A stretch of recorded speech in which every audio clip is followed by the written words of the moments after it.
सुप्रभात बच्चों, आज हम आपकी पाठ्य पुस्तक हिंदी के पाठ 13 का अध्ययन करेंगे जिसका शीर्षक है कहानी लेखन। तो चलिए पाठ को पढ़ते हैं और सीखते हैं कहानी लिखना की कहानी को किस प्रकार से लिखा जाता है। चलिए पाठ को शुरू करते हैं। पाठ 13 कहानी लेखन। बच्चों, आप सभी को कहानियां सुनना और पढ़ना बहुत अच्छा लगता होगा। आप भी अपने दादा दादी और नाना नानी से अनेक कहानियां सुनने की जिद करते होंगे। तो बच्चों, सभी को अच्छा लगता है कहानी सुनना, अपने दादा दादी से, नाना नानी से। आपको भी ऐसा ही लगता होगा, बहुत अच्छा लगता होगा, बहुत मजा आता होगा।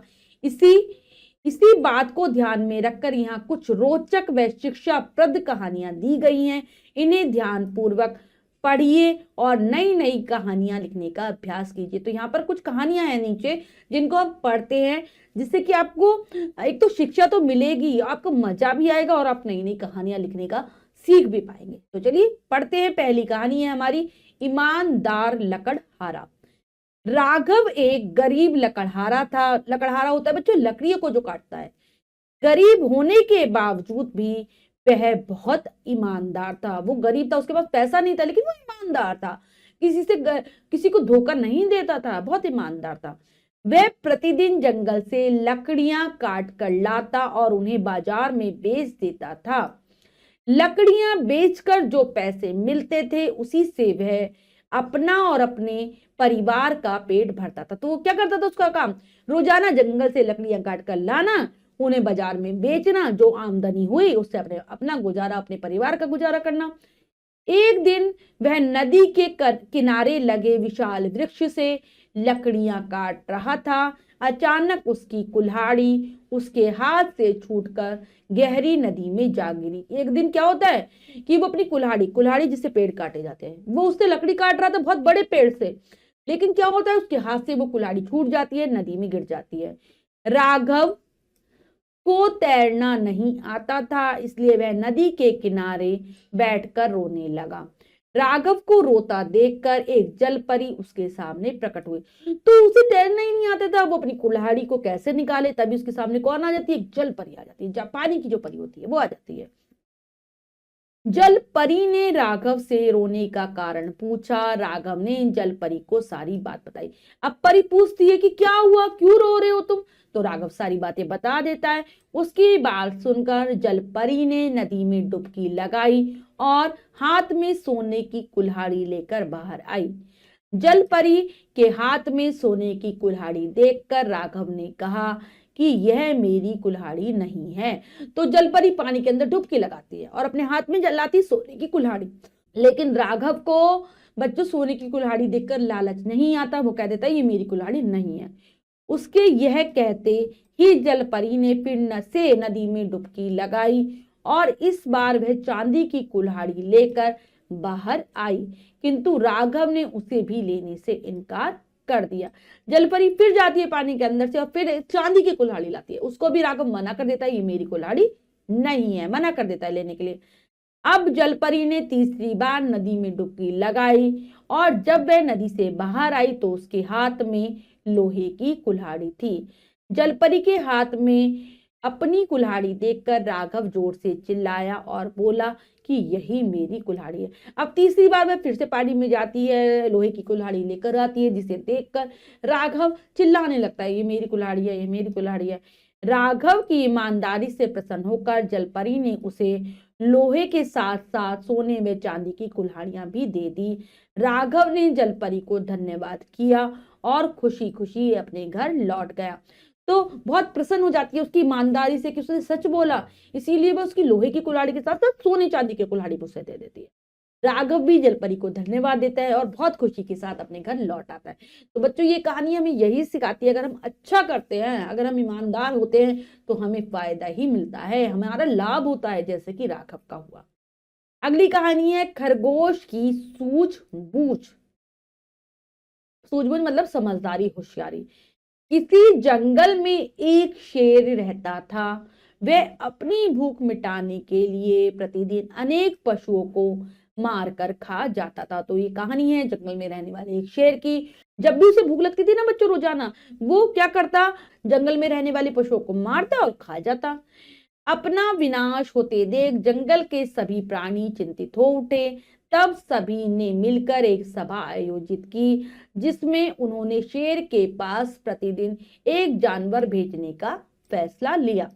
जितने भी जंगल में रहने वाले जानवर थे सब परेशान हो जाते हैं। वो एक सभा बुलाते हैं, मतलब एक मीटिंग करते हैं, उसमें कहते हैं कि हम रोजाना ही शेर के पास एक जानवर भेज दिया करेंगे, जिससे क्या होगा, जानवरों को शेर जितनी मर्जी खा लेता है उतना नहीं खाएगा, एक एक जानवर खाएगा। अपना यह प्रस्ताव लेकर वे डरते डरते शेर के पास गए और उससे प्रतिदिन अनेक पशुओं का शिकार न करने के स्थान पर एक पशु की भेंट स्वीकार करने की प्रार्थना की।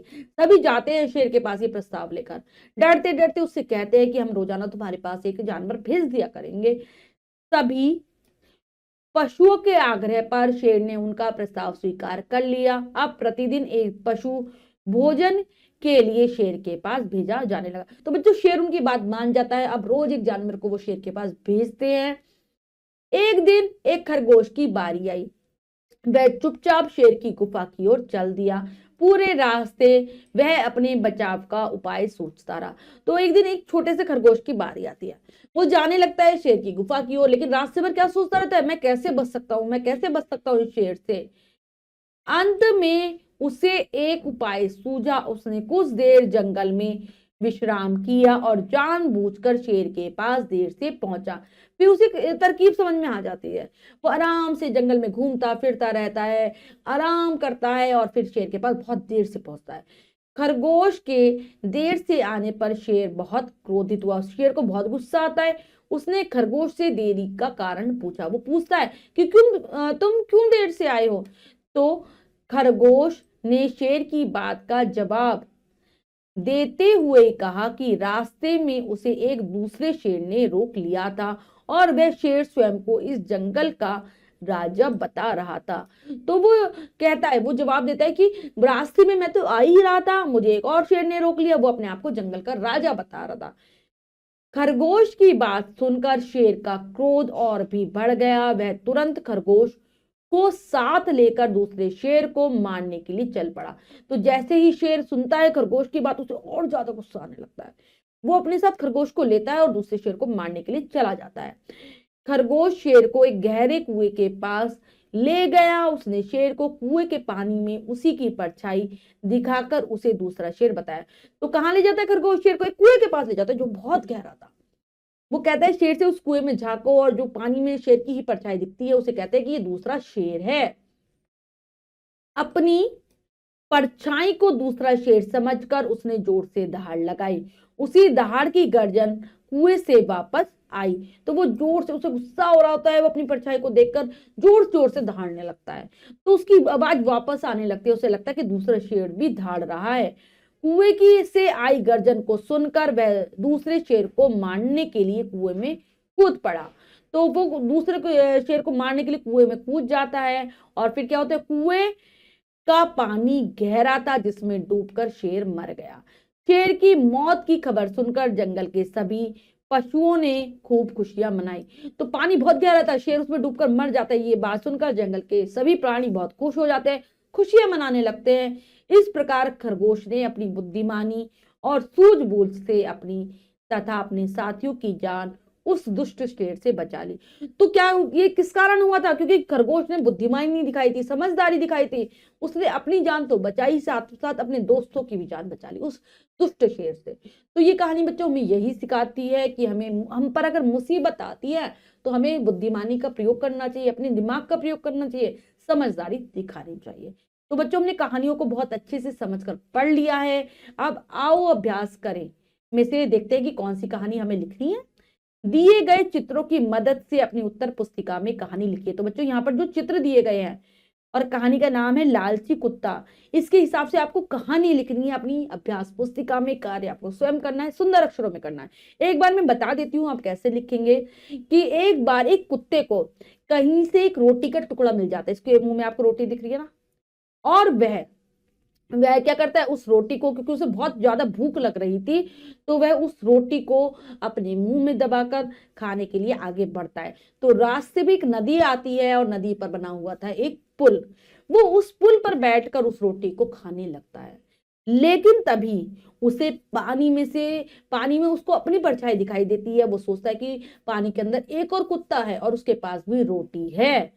उस रोटी को देखकर उस कुत्ते का लालच क्या होता है, बहुत बढ़ जाता है। वह दूसरी रोटी को भी पाना चाहता है। इस चक्कर में वो उस कुत्ते पर जोर जोर से भौंकने लगता है, जिसके कारण क्या होता है, उसके मुंह से रोटी छूटकर पानी के अंदर गिरकर बह जाती है और उसे एक भी रोटी नहीं मिलती खाने के लिए। वह भूखा का भूखा ही रह जाता है। तो बच्चों, ये कहानी हमें सिखाती है कि हमारे पास जो चीजें हैं हमें उस पर ही संतोष करना चाहिए। ज्यादा लालच करने से हमारा नुकसान होता है, जैसे कि कुत्ते का हुआ। तो हमने कहानी अच्छे से समझ ली है बच्चों। इसको आप लिख लेंगे अपनी अभ्यास पुस्तिका में सुंदर अक्षरों में। तो बच्चों, आज हमने पाठ के माध्यम से कहानी लेखन सीखा और दो कहानियों को भी पढ़ा, जिससे हमने मिलने वाली जो शिक्षा थी उसको ग्रहण भी किया। आशा करती हूँ ये कहानी आपको समझ आ गई होगी। आप अपनी कहानी लिखने का प्रयास करेंगे। मिलते हैं अगली कक्षा में नए पाठ के साथ। तब तक के लिए स्वस्थ रहिए, प्रसन्न रहिए। धन्यवाद।